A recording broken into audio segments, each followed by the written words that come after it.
Hola amigos, bienvenidos a su programa semanal La Inmigración y tú. Mi nombre es Carlos Pereira, soy director para la Iniciativa Libre en el estado de la Florida y pues hoy vamos a tener un programa bastante interesante y como siempre estoy con mi amiga Morela. Buenos días. Hola, ¿cómo están todos? Estamos efectivamente en su programa La Inmigración y tú. Mi nombre es Morela Aguado, yo soy abogada especialista en el área de inmigración y hoy vamos a estar hablando, Carlos, acerca de las nuevas leyes, como siempre les hablamos cada semana, tratando de mantener a nuestra comunidad informada. Recuerden siempre que están apareciendo a lo largo del programa los números de teléfono en pantalla porque este programa es en vivo y así ustedes nos pueden llamar a hacernos sus consultas migratorias. También recuerden sintonizarnos por Jesus Christ Network en Facebook Live y también a través de María Visión y el canal 235 de Comcast. Pues bueno, Carlos, hoy entonces, ¿de qué vamos a estar hablando? Pues yo creo que hay bastantes temas recientes y uno de los temas más preocupantes ahora mismo y recientes son los cambios que vienen y las nuevas regulaciones, no los cambios a la ley de inmigración, sino nuevas regulaciones en lo que son los beneficios. Las personas que reciben beneficios o han recibido beneficios, cómo esto va a afectar a los casos que están por venir. Entonces, eso va a ser parte de nuestro programa hoy. Y no sé si quieres Claro que sí, entrar en materia. claro que sí, Carlos. Vamos a empezar a explicarle a las personas que nos escuchan, ya sea que ustedes están en un proceso migratorio o tienen familiares que van a entrar a un proceso migratorio o en el futuro van a hacer un proceso migratorio, de qué manera van a afectar estas nuevas regulaciones que entran en vigencia en un par de meses, lo que es mi proceso migratorio para obtener una residencia e incluso cualquier beneficio migratorio, no solo es una residencia, también una ciudadanía. Entonces, básicamente, lo que existe en este momento, Carlos, es un borrador. No hay algo definitivo porque el borrador lo publicaron el lunes y tenemos 60 días para hacer comentarios acerca de qué está bien, qué está mal. Por eso se pone al público. Sin embargo... Antes de que entremos, me gustaría que expliquemos los 60 días, Morela, para que la gente entienda la importancia de lo que es, cómo funciona el sistema y la importancia de los comentarios que las personas puedan hacer antes de que esto se convierta en una regulación.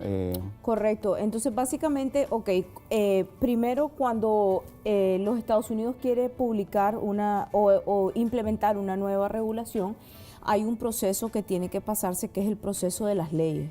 Entonces, se publica en el Federal Registry lo que es el borrador. En inglés se dice draft, pero realmente es un borrador de lo que es la propuesta como norma a ser oficial, o sea, lo que ya efectivamente nosotros queremos que salga ante el público, que van a ser las regulaciones. Y se da un periodo de 60 días para que la comunidad y el pueblo comente y se hagan, o sea, sugerencias como por ejemplo esto sí, esto no, de qué manera podría afectar. Es más o menos hasta cierto punto como decirlo como un debate que se hace, donde se hacen las publicaciones y luego de que pase esos 90 días para hacer los comentarios, entonces luego va a salir una versión final que ya es la versión oficial. Entonces, con ese punto yo quiero enviarle un mensaje a nuestros televidentes. Por favor, comenten en este tipo de regulaciones.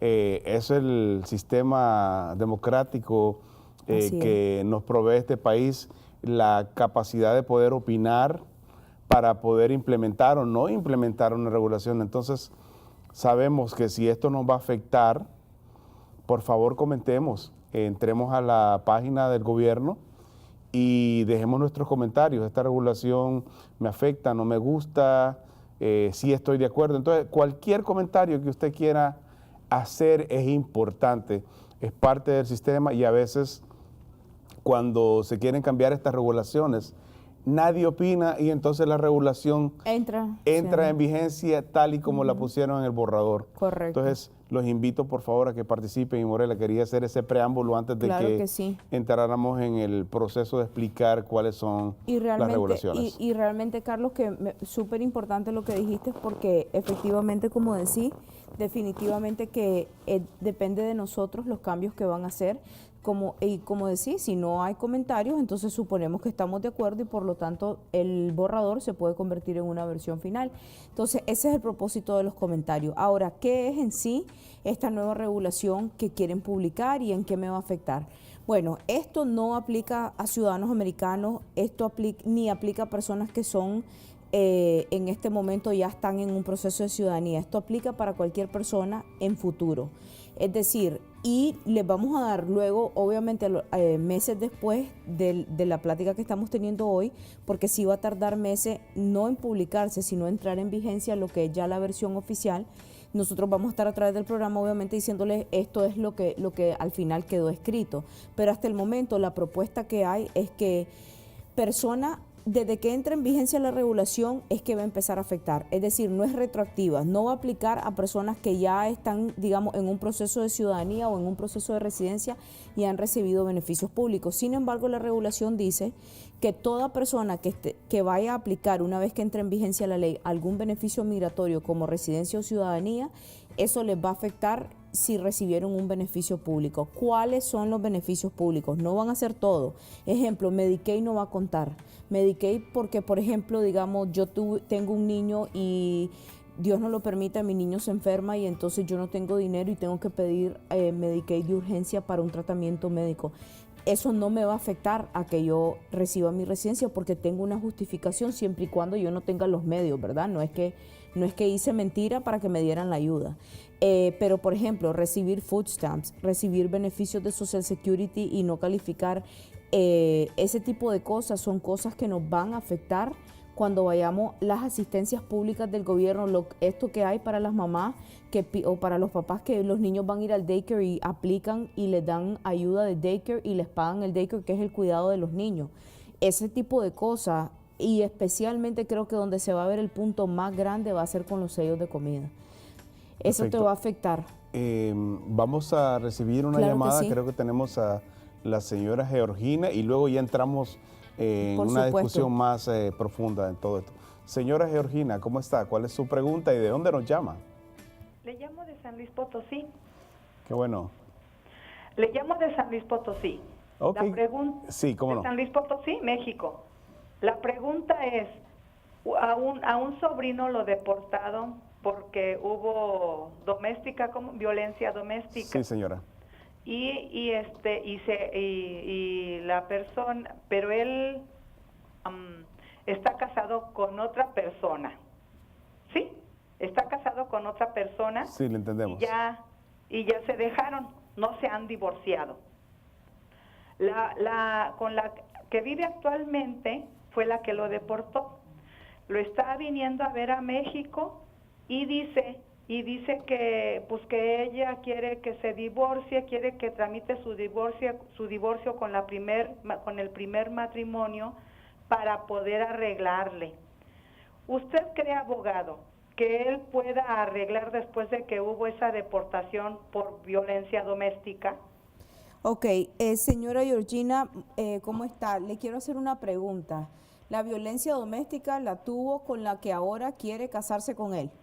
Afirmativo. Ok, le voy a explicar una cosa. No, las personas que han sido deportadas, y él lo deportaron, se quedó en México, no volvió a entrar a los Estados Unidos. Sí, está en México. Ok, y nunca después de la orden de deportación ha vuelto a entrar a los Estados Unidos. Ahorita no, pero está con que quiere regresar. No, escúcheme bien la pregunta. Yo entiendo que él quiere regresar, pero cuando a él lo deportaron y llegó a México, no volvió a entrar a los Estados Unidos, se quedó en México.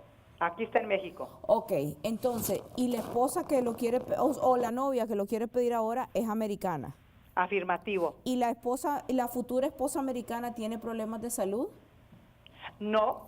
Ok, entonces le voy a explicar, él puede aplicar y hay personas que luego de una orden de deportación, pasado cierta cantidad de tiempo, específicamente muchas veces lo de los 10 años, o si no antes, pueden pedir un perdón para entrar a los Estados Unidos, aún teniendo una violencia doméstica. Sin embargo, aquí va a haber un gran problema. Hay dos problemas con este caso.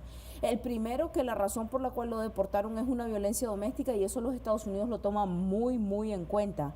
O sea, que él tendría que tener una esposa americana que es para poder pedir el perdón prácticamente en convalecencia con una enfermedad grave para que los Estados Unidos pueda overlook, o sea, obviar o ¿cómo digo? Como ignorar sería la palabra, el hecho de que él tiene violencia doméstica. es como si una persona es deportada por tráfico de drogas. Esa persona prácticamente, no puedo decir la palabra nunca, pero esa persona tiene una posibilidad mínima de alguna vez volver a entrar a los Estados Unidos. Lo mismo sucede con la violencia doméstica. Si la esposa es sana, ella va a poder pedirlo porque ella tiene derecho a pedirlo. Si él se divorcia y se casa con ella como americana tiene derecho a pedir a su esposo. Le van a aprobar la petición porque la petición no está basada en si él puede agarrar o recibir una residencia o no. La petición está basada única y exclusivamente en la relación matrimonial. Pero el problema no surge cuando haces la petición, el problema va a surgir cuando su sobrino quiera ir a la embajada americana en México, ya su entrevista de ciudadanía de residencia y él va feliz creyendo que le van a dar una residencia. Pero él tiene que saber que tiene que pedir un perdón porque él fue deportado anteriormente y que para que le puedan otorgar ese perdón, él va a tener que demostrar que la novia que tiene ahora, que obviamente en ese entonces ya va a ser la esposa americana, va a sufrir un daño extremo, excepcional e inusual. Eso quiere decir que su mujer está gravemente enferma o tiene problemas de salud que necesitan o requieren de la presencia de él en los Estados Unidos. Si él no logra demostrar eso, señora, difícilmente él va a volver a entrar a los Estados Unidos. Y si usted me dice que su esposa es sana, tienen que considerar realmente si ustedes desean hacer este trámite, porque no le puedo decir legalmente que no se lo van a dar porque no tengo los documentos enfrente, pero existe una alta posibilidad, de acuerdo a los hechos que usted me ha relatado, de que él no califique para el perdón y que aunque él haga el trámite, él al final sea negada una residencia. Ujú. Sí, sí. Y si se fuera él, porque ya anda con el ansia de que se va a volver a intentar. Ok, si él vuelve a entrar a los Estados Unidos teniendo una orden de deportación, él se convierte en lo que se conoce como un reentry. Un reentry, en términos bien sencillos y básicos en español, es alguien que las personas dicen, pero a mí no me han deportado, solo porque físicamente no los han sacado del país. La deportación no es física, la deportación es legal. Si en un documento un juez, un oficial te deportó, vos estás deportado. Ahora, ¿en qué hay diferencia de una persona que es deportada y permanece en los Estados Unidos a una persona que es deportada y sale de los Estados Unidos? En el caso de su sobrino importa muchísimo porque él no solo fue deportado legalmente, sino también físicamente lo sacaron del país. Si él vuelve a entrar físicamente a los Estados Unidos después de una orden de deportación y las autoridades migratorias lo agarran, su sobrino está enfrentando, uno, la posibilidad de ir a la cárcel federal, porque es un delito federal entrar después de una orden de deportación, y créame que lo que se conoce aquí como los US Marshals lo están implementando y se lo llevan a las cárceles federales, lo hacen cumplir una condena por entrar después de una orden de deportación y después de eso, independientemente, lo llevan a las cárceles migratorias. Dos, si lo detienen, a veces lo hacen, a veces no. Digamos que no lo llegan a traer a la cárcel migratoria, pero sí lo detienen. Entonces, él va a estar preso, porque como él ya tiene orden de deportación, él no tiene derecho a fianza, no tiene derecho a ver un juez, él ya perdió ese derecho cuando lo deportaron.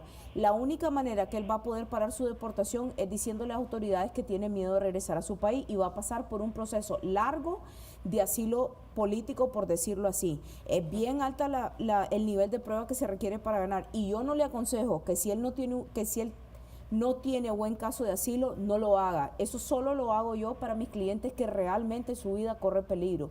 Si no, no lo voy a hacer, porque no vas a tener a una persona presa por 8 meses, 6 meses, sacando dinero para pagarle un abogado y después de eso todavía perder el caso. Eso sería incorrecto, ¿me entiende? Entonces, realmente, si él sí tiene miedo, aún así tiene que hablar con un abogado de ver si las leyes de los Estados Unidos lo protegen a un nivel de ganar asilo, porque como hemos visto, asilo todo el mundo puede pedir, pero solo el 5% se gana. El asilo es bien difícil de ganar y requiere de mucha evidencia y de ciertas tácticas. Es lamentable que hay personas que su vida efectivamente corre peligro, pero dependiendo de quién los está agrediendo o quién los quiere matar, por decirlo así, o los está persiguiendo, es que te van a poder dar el asilo político, y desgraciadamente la ley de asilo político es la ley más dura que hay.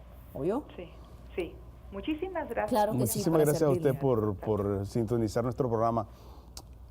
Hay 3 cositas que me gustaría agregar. Una es, si usted violó las condiciones de inmigración y ha sido deportado, es primero inadmisible de por vida según la regulación. Hay muy pocas excepciones en el caso.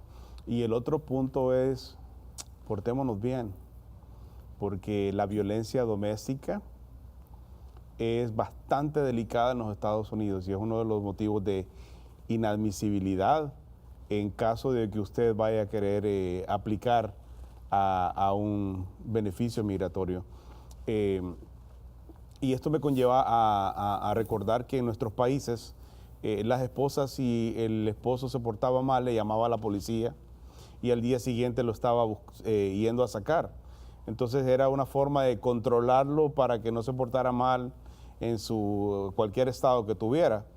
Y entonces al día siguiente lo iba a sacar, pero al final del día no pasaba nada. En Estados Unidos, si usted hace una denuncia ante la policía o ante alguien y a esa persona es detenida por violencia, básicamente va a quedar marcado de por vida ante las regulaciones, a menos de que tenga un buen abogado y ese abogado lo defienda y pueda demostrar que solo era una actitud de su esposa para detener cierta acción, pero portémonos bien, no nos cuesta nada, particularmente a los varones. Pero no solo eso, o sea, lo más importante de las personas, y vamos a hablar del tema porque justamente la semana pasada tuve 2 casos de esto.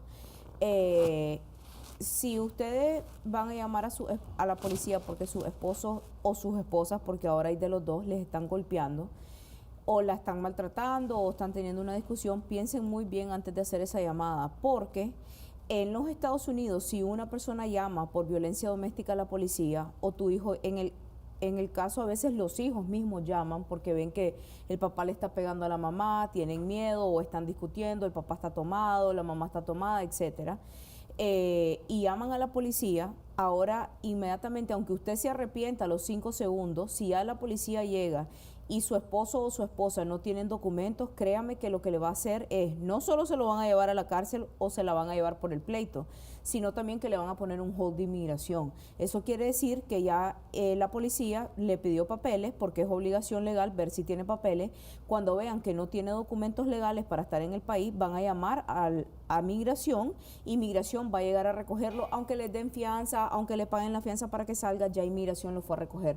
Y eso pone inmediatamente en una posición de peligro al ser amado, porque no sabes a qué cárcel va a ir. Hay cárceles que no permiten bajo ningún punto que la persona salga bajo violencia doméstica. Es de las cosas más difíciles que hay para nosotros los abogados, de sacar a un cliente con violencia doméstica, aunque no haya sido condenado, aunque la mujer ahora esté arrepentida porque no me pegó, sino que yo me puse enojada. No, el juez no va a ver eso. El juez lo que va a decir es, yo no puedo soltar a una persona que puede matar a una mujer o puede matar a un hombre, porque ha pasado que los jueces han soltado a las personas y la mujer llega y dice, no, yo no le tengo miedo, y después han habido esposos que han matado a las mujeres, y por eso se toma muy en serio eso. Sin embargo, si usted tiene un caso real, si no es porque él entró en una situación de borrachera o de discusión, si tiene un caso real, denúncielo, porque está corriendo en peligro su vida. No, por supuesto, e incluso yo les digo a mis clientes, esta semana les voy a poner un ejemplo. Una señora llamó,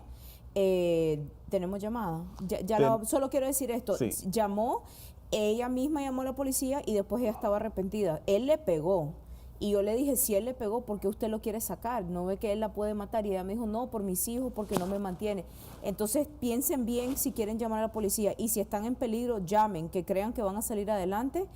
Dios nos ayuda a salir adelante y no estamos en ese peligro, porque los hombres o las mujeres nos pueden llegar a matar. Vamos a escuchar a la señora Cristina. ¿Cómo está? ¿Cuál es su pregunta? ¿Y de dónde nos llama también? Siempre nos gusta saber de dónde nos llama. Buenos días, le hablo de la ciudad de Salvatierra, de Guanajuato.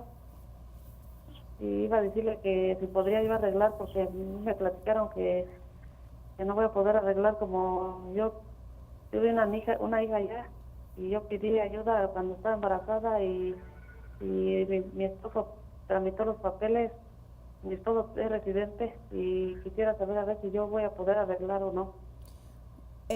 Una pregunta, ¿cuánto tiempo estuvo usted aquí en los Estados Unidos? ¿La detuvo inmigración? O sea, la pregunta no es tan sencilla. ¿Usted de qué fecha vivió en los Estados Unidos? ¿Entró de manera legal o ilegal? Ilegal. ¿Y de cuándo a cuándo vivió aquí en este país? 2 años. Sí, pero ¿de cuándo a cuándo? ¿De qué fecha? Después fue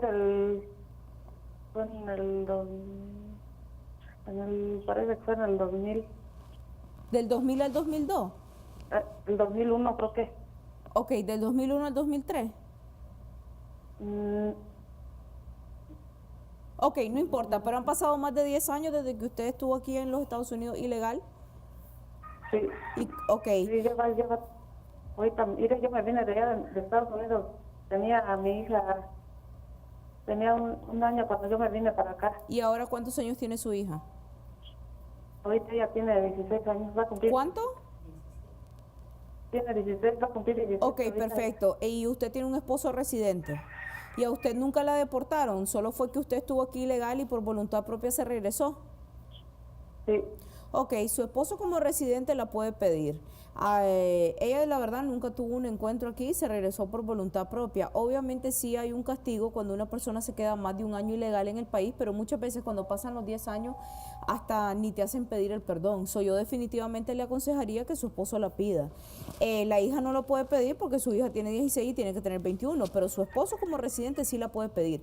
Que usted haya tenido a su hija aquí hace 14 años y haya pedido ayuda para tenerla, eso no significa que por eso usted no va a recibir una residencia. Como explicábamos y vamos a seguir explicando a lo largo del programa, lo de las asistencias públicas perjudican, uno, cuando estás pidiendo una visa de turista. Si venís a tener a tus hijos aquí y no pagás el parto, eso sí es una razón para quitar la residencia, la visa de turista, y lo han hecho. Eso siempre ha existido. Pero en este caso no estamos hablando de una visa de turista, señora Cristina. Su esposo la va a pedir como residente. Y cualquier ley que entre en vigencia con referencia a los beneficios públicos, como tener hijos aquí, food stamps, sellos de comida, ese tipo de cosas, no le va a afectar a usted porque es para gente que lo pida una vez que entre la ley. Esto ya pasó en el pasado, hace muchísimos años. No tiene por qué usted sentirse intimidada de que su esposo la pida, que la pida porque usted posiblemente va a obtener su residencia. Le deseamos mucha suerte, señora, y yo creo que el teléfono, la información de nosotros sale en la pantalla, el correo, para que puedan mandarnos más, para ofrecerle más información en su caso. Regresemos a lo que es la asistencia pública. Si estoy en un proceso migratorio y bajo las nuevas regulaciones, ¿cuáles son las asistencias públicas que tengo que evitar en este momento? Bueno, hay muchas iniciales, pero básicamente, así en español, como decimos, los sellos de comida. Ese es el más grande que hay. Pareciera mentira, pero el más grande que hay. Y eso va a afectar mucho a la comunidad cubana, porque las personas que son de nacionalidad cubana que vienen a este país, muchos de ellos, como les dan asistencia, ¿verdad? Con programas de casa. Por ejemplo, el HA, eso de la asistencia de las casas.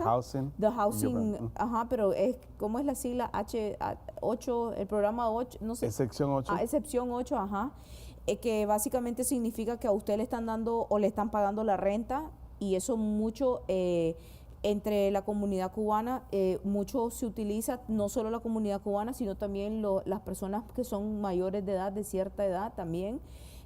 Personas que han sido víctimas de violencia doméstica, se les ayuda con ese tipo de cosas. Eso les va a afectar. Si han recibido sellos de comida, les va a afectar. Y si ustedes reciben beneficios de Social Security y ese tipo de cosas sin tener que o sin merecerlo, realmente les va a afectar. ¿Qué no me va a afectar? No me va a afectar lo que es el Medicaid, como explicábamos.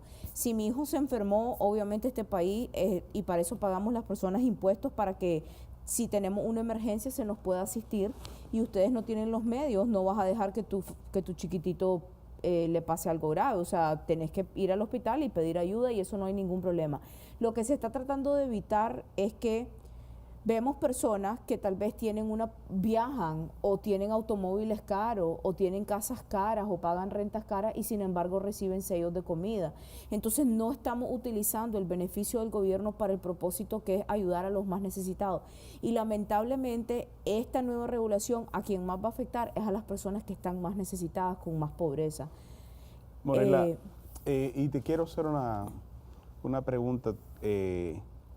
¿Las redes sociales de cada persona afectan en todos estos procesos? Porque mucha gente presume mucho en las redes sociales de viajes, de botes, de carros, de casas, pero al final del día el sistema hoy en día también está revisando redes sociales. Definitivamente, influye en todo, las redes sociales, influye, bueno, así como influye en la vida diaria de uno, como tus negocios, tu vida personal, va a influir obviamente en el aspecto migratorio. Es más, las redes sociales son una herramienta que los oficiales de inmigración bajo la ley pueden utilizar para investigar casos, como si los matrimonios son verdaderos o qué tipo de estatus de vida yo tengo. Y eso es una cosa que definitivamente afecta. Ejemplo, si yo en mi vida, desde que yo me hice residente, yo he pedido sellos de comida, me han dado, cuando tengo mis hijos no pago los partos y mis hijos nacen gratis, y soy me convierto realmente en una carga para el gobierno. Entonces los Estados Unidos está diciendo, nosotros no queremos residentes ni ciudadanos que van a venir a ponernos carga al hombro. Lo que queremos es gente que nos ayude a salir adelante, y por eso se les va a negar la ayuda. So tengan mucho cuidado. Y uno de los efectos más importantes de esta ley, ¿sabes cuál es, Carlos? Y el propósito del gobierno es realmente intimidar a las personas a que pidan este tipo de asistencia. O lo de los daycares que decía también, muchísima gente aplica a que les paguen los centros de cuidados infantiles donde van sus hijos, y andan, digamos, en un Mercedes-Benz. Eso no tiene proporción. Si tenés para pagar un Mercedes-Benz, tenés para pagar el cuidado de tus hijos. Y eso es lo que los Estados Unidos está diciendo. No vamos a seguir soportando personas que no realmente necesitan la asistencia. La asistencia existe para personas necesitadas. Claro.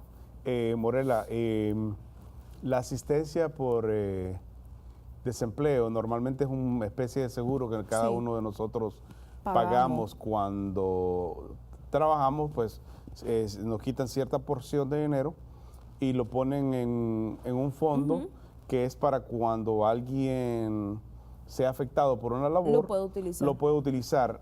¿Esto puede afectar a una persona? No, bueno, de la única manera que un unemployment o un beneficio de desempleo puede afectar a una persona es si se está haciendo de manera ilegal, porque también hay mucho negocio con eso, de que se ponen como desempleados y están trabajando por la izquierda y se les paga efectivo. Eso obviamente no solo va a afectar migratoriamente, sino criminalmente, porque eso es un fraude. Y eso se penaliza con una ley criminal, con cárcel. Pero desde el punto de vista migratorio, si yo quedé desempleada y a mí me están pasando 200, 300, $100 al mes para ayudarme un poquito en lo que yo busco un trabajo, y yo le demuestro, porque eso del desempleo no es solamente que me dan dinero, yo tengo que ir a un programa cada semana, y aparte de eso tengo que demostrar que yo estoy activamente buscando un trabajo. Cuando yo trabajé y a mí me descontaron eso, un ejemplo, eso es algo que yo tenía derecho. O sea que si yo quedo sin desempleo, uno lo está pagando y el empleador también lo paga. Eso es legal. Eso no es algo que me va a afectar, a menos de que yo esté haciendo fraude, que diga que no tengo trabajo para agarrar los $200, por ejemplo, y que aparte de eso ustedes deben ser en un lugar donde me pagan cash. Pero el punto es el siguiente, porque hoy en día cuando la persona requiere este beneficio, tiene que entrar a un sistema, a una computadora. Correcto. Ya no es que llevas un papel firmado, personas que dijeron que tú fuiste a ese lugar y con esos papeles tú demostrabas la buena fe de que estabas buscando empleo. Hoy en día hay un sistema de datos y tú dices, hablé con el gerente que se llama fulano de tal, esta es la compañía y este es el número de teléfono, y te dice los timings, los tiempos donde tú fuiste a buscar empleo a ese lugar, y va quedando un récord. Si alguien llama y dice, aquí estuvo Carlos Pereira buscando trabajo este día, y la persona dice no, aquí no ha venido Carlos nunca, está generando una situación bastante difícil que le puede afectar también sus temas de inmigración. Claro, porque ahí está, pero es que ahí van dos cosas a la vez, que era lo que hablábamos, no solo el tema migratorio, ahí va fraude, y eso es algo criminal, y se puede penalizar con cárcel, y la penalidad es tiempo en cárcel. Eso es grave, hacer ese tipo de cosas, y eso obviamente va a conllevar a una consecuencia migratoria. Entiendo. Bueno, vamos a darle la bienvenida a Rosario. Rosario, ¿de dónde nos llama y cuál es su pregunta? Yo le llamo de Guadalajara, Jalisco. ¿Y cuál es su pregunta? Bueno, yo quiero preguntarle a la abogada que conoció una persona que jamás ha ido para allá, ni ha intentado cruzar, ni nada. Bueno, ese es mi caso. Pero Yo últimamente pues he tenido problemas y pues no sé qué hacer. ¿Y qué tipo de problemas, si puede ser un poco más específica para buscarle ayuda? Ujú. Pues me junté con una persona y él no, yo le tengo miedo, pues. ¿La maltrata a usted Yo- físicamente? Sí, muchas veces. ¿Usted tiene hijos con esa persona? No, yo Y, tengo una hija que no es de él, ok, pero él anda en algo malo. ok. Y esa Pero persona, él sabe dónde viven mis papás, sabe, y por eso yo tengo miedo. Yo no puedo dejarlo porque siento que me va a buscar. ok, y esa persona es mexicana o es americana. No, él es de aquí. Ok, so básicamente, mire, señor, primero que nada, de verdad que nos simpatizamos muchísimo con su situación y me da mucha pena escuchar la situación. Le voy a tratar de ayudar en el corto tiempo que tengo al aire con la mayor información que yo pueda, obviamente sin comprometerla a usted con esta llamada, porque yo sé que esto puede tener consecuencias o lo vamos a manejar con la mayor delicadeza. Usted realmente lo que necesita es como hablar en privado conmigo, realmente, en privado, no lo vamos a hacer al aire, ahí sale el correo electrónico, escríbame y si no, llame al programa, quédese en la línea del programa o para que le den el número de mi oficina y hable conmigo si es que usted no tiene acceso a correo electrónico, porque sí me gustaría hacerle un par de preguntas, porque no hay asilo político por violencia doméstica. En otros tiempos, es más, hace un mes, 2 meses, yo le hubiese dicho que usted calificaba para asilo político y que se viniera y que se entregara en la frontera y viniera con las pruebas de lo que usted está sufriendo. Pero hoy en día eso no existe por violencia doméstica, o sea, porque mi pareja me está maltratando. Pero sí hay asilo político cuando la vida de una persona corre peligro, como es la de usted. Si esa persona hace cosas malas, como usted dice, y esa persona está actuando con autorización del gobierno, usted puede calificar para un asilo político, porque él se convierte básicamente en lo que se conoce como un actor público. Básicamente, aunque digamos, si es policía, obviamente no me conteste, pero si es policía, si es presidente municipal, si es presidente, si es senador, gobernador, y esa es su pareja, o no es ninguno de ellos, esos son gente del gobierno. Y si no es ninguno de ellos, y es, por ejemplo, el de la esquina que está vendiendo droga, pero el presidente municipal, él le paga para que pueda él vender su droga, él se convierte en un actor del gobierno y por lo tanto usted podría tener una calificación para asilo político. Habría que manejar el tema con mucho cuidado y obviamente con mucha inteligencia para ganarlo, pero usted podría hacerlo y hablemos en privado porque también me preocupa el tema de que no solo es usted con la niña, sino también sus padres y muchas veces hay repercusiones en los padres, pero tampoco, pero tenemos que buscar ayuda porque no podés vivir en eso porque te va a matar. Entonces tenés que buscar ayuda, si hay ayuda y si hay personas que te pueden ayudar y yo me ofrezco 100% a ayudarte y llama a mi oficina o mandame un correo electrónico y yo voy a hablar con vos desde México directamente y yo te voy a ayudar en lo que yo pueda y buscar cómo conectarte con organizaciones y con gente que te pueda sacar de ese ambiente, protegiendo también a tus padres, pues. Sí, y lo tiene que hacer con mucha prudencia, joven, porque en escenarios como este la prudencia es el mejor aliado que usted puede tener. Contándoselo a personas que de repente estén en el ambiente no es tan saludable porque a lo mejor están relacionadas con la persona que está haciendo este tipo de actos. Entonces, la prudencia es el mejor aliado. Busque la información nuestra y ahí Sí, va a poder... y solo una preguntita, ¿cuánto tiempo tiene usted de ser pareja de él? ya había ok. cortado la señora. Bueno, no importa, yo Pero solo nos está pregunto. mirando Perfecto. en nuestro programa, así es que nos envía su información para poder buscarle asistencia. Qué difícil escenario y es un escenario muy típico en Centroamérica y México, pero el peor actor en todo este escenario es el gobierno, que las autoridades están básicamente inactivas o a veces se convierten en socios de este tipo de delincuentes. Básicamente esa es la razón por la cual los Estados Unidos quitó la violencia doméstica o la eliminó hace un par de meses, porque básicamente los Estados Unidos dijeron, no es mi problema si en México, en Nicaragua, en Honduras, en Guatemala le están pegando a las mujeres, es el gobierno nicaragüense, guatemalteco, mexicano quien tiene que resolver y tener leyes. Pero a la misma vez realmente vemos una cultura donde a las mujeres las están matando, y realmente digo las mujeres porque generalmente, Carlos, somos las mujeres las que somos la mayor víctimas de este tipo de crímenes, los femicidios, y las están matando y el gobierno no hace nada. Y nos encontramos con mujeres así que tienen horror de salirse y que muchas veces terminan en muerte porque no tienen dónde asistir o quién las ayude.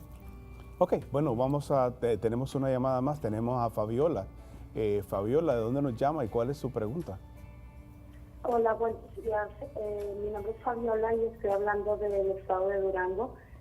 Y quisiera saber que el abogado me pueda decir si en mi situación, en mi asunto, tiene solución, ya que... Disculpe, Fabiola, disculpe que le interrumpa. 4 años, y cuando yo tenía unos 14 años, fui adoptada por un tío mío, que él era ciudadano norteamericano, entonces yo obtuve...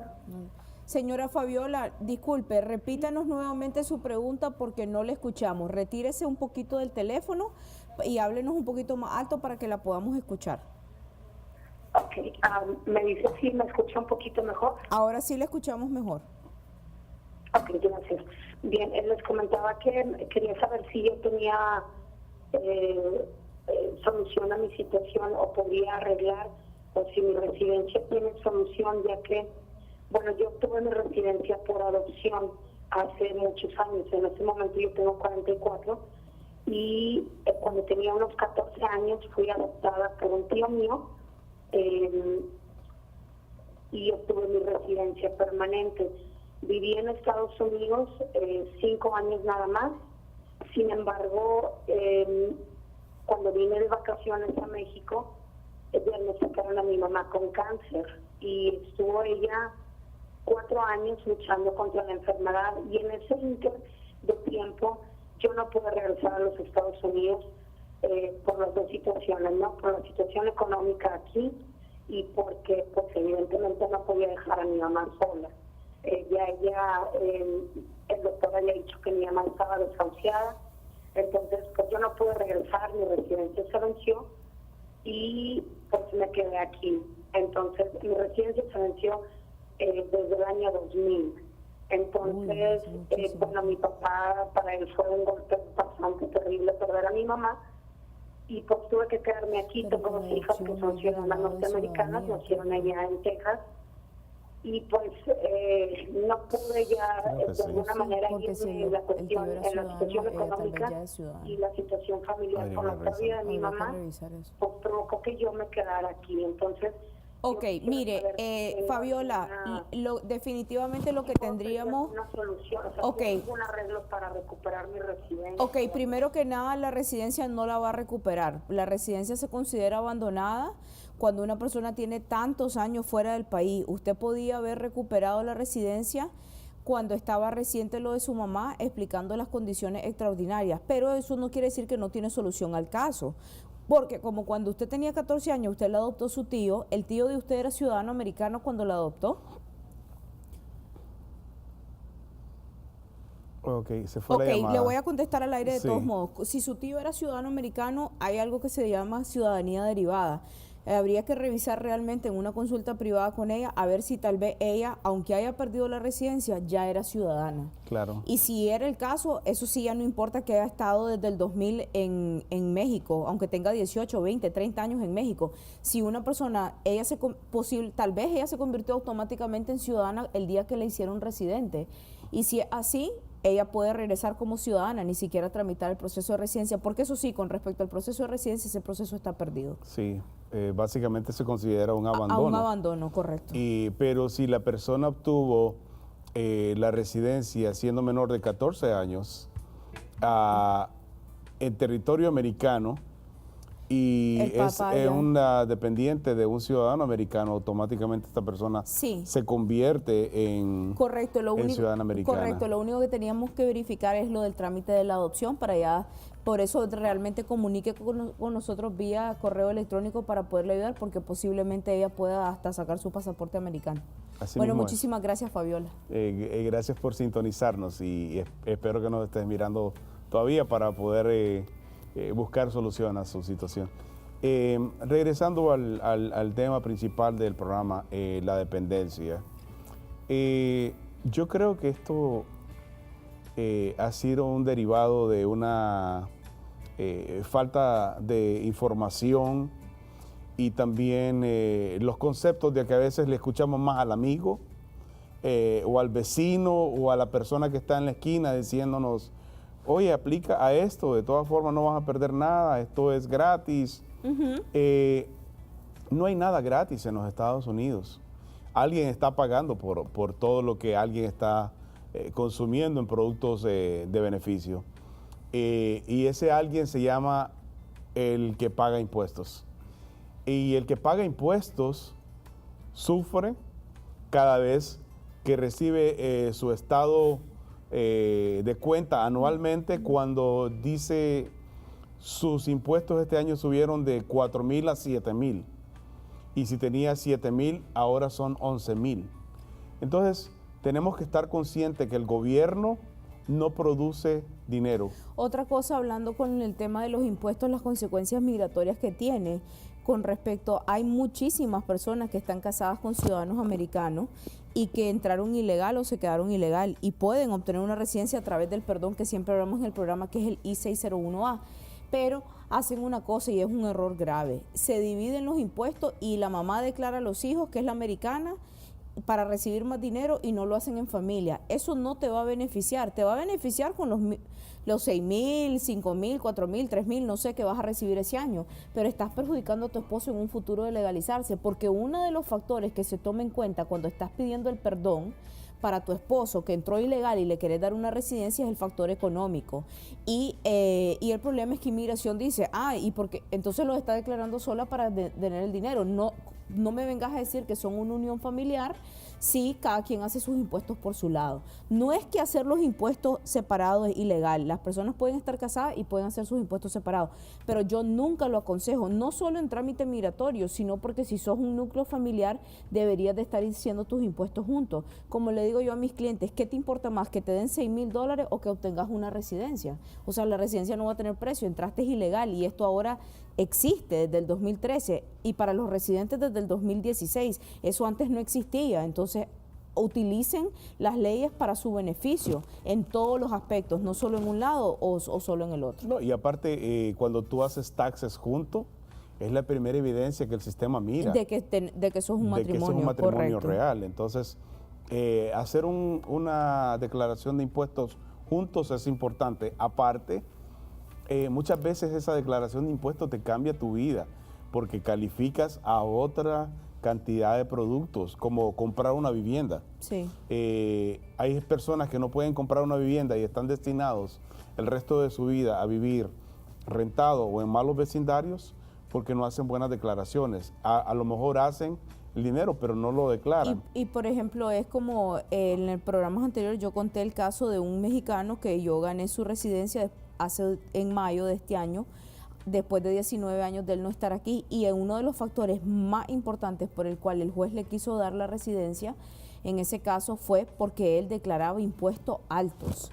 Y eso el juez lo tomó como un hombre de buena fe. Me dice, normalmente una persona no declara que gana $50,000, $60,000.